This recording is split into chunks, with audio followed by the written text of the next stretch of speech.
Hello les triathlètes, j'espère que vous êtes en pleine forme. Nouveau jeudi, nouvelle séance hebdomadaire.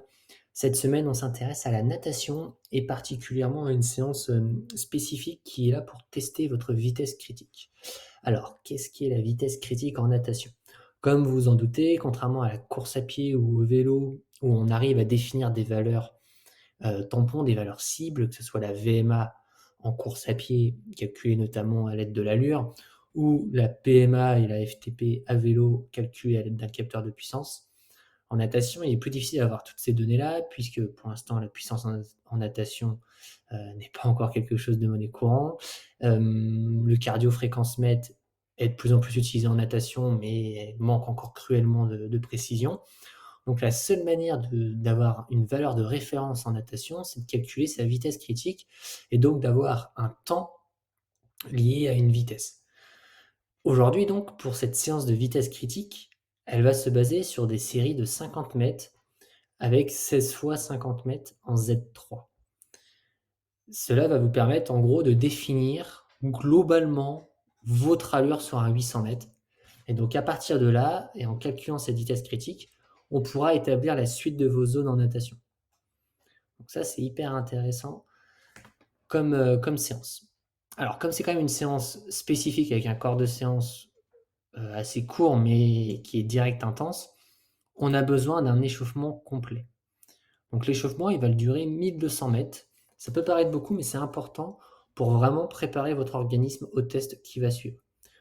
C'est un échauffement assez simple avec des séries de crawl avec différents temps de respiration, du 5, du 3 et du 2 temps. Tranquillement. On a aussi quasiment 200 mètres d'éducatif au choix. Hein, ça peut être de l'éducatif toucher tête, toucher épaule, euh, petit chien, grand chien, voilà, différents éducatifs.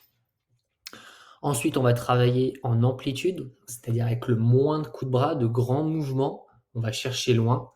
Et à l'inverse, on va aussi nager pour terminer cet échauffement avec le moins de coups de bras possible et donc un peu plus de fréquence. Pour terminer l'échauffement, on va faire 4 fois 25 mètres en progressif. Là, l'unique but de ces 4 dernières séries, c'est de commencer à faire augmenter tranquillement le cardio. Le but, c'est pas de vous mettre à bloc de chez bloc sur ces 25 mètres progressifs, mais c'est quand même d'augmenter progressivement l'allure. Et donc, naturellement, votre corps va s'échauffer et le cardio aussi.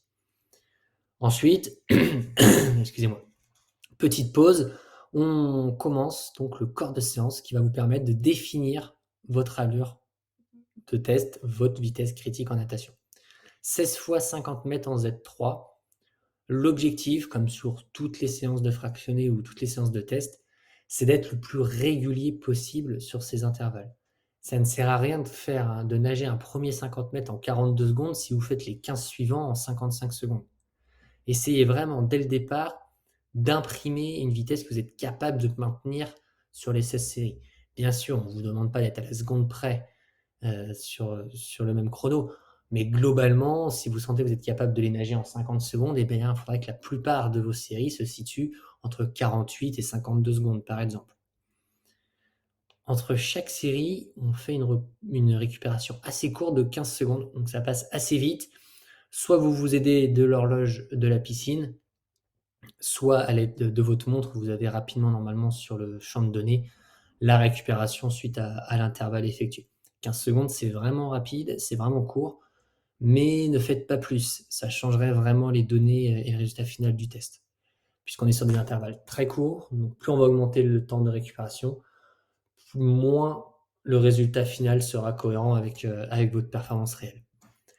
Et enfin, on termine par un 200 mètres en récupération classique, là où on relâche les muscles. Vous pouvez le nager en crawl, en brasse, dans la nage que vous souhaitez. Le principal, c'est de relâcher les tensions et aussi le relâchement mental après ces 16 séries de 50 mètres. Donc voilà, dès lors, vous aurez votre vitesse critique de natation qui vous permettra de définir toutes vos zones de natation, zones que vous pourrez renseigner dans le tableau à télécharger juste en dessous ou à récupérer dans le mail si vous êtes dans notre liste email. Donc voilà, cette séance est intéressante. C'est une séance qu'on aime, donner aux débutants. Pourquoi? Puisque c'est important d'avoir rapidement en natation des valeurs de référence pour par la suite calibrer tous les autres entraînements. Donc c'est typiquement le type de séance que dans Objectif Triathlon, notre programme sur mesure pour débuter le triathlon, nous fournissons, que ce soit pour réaliser votre premier triathlon XS, M, voire même triathlon L.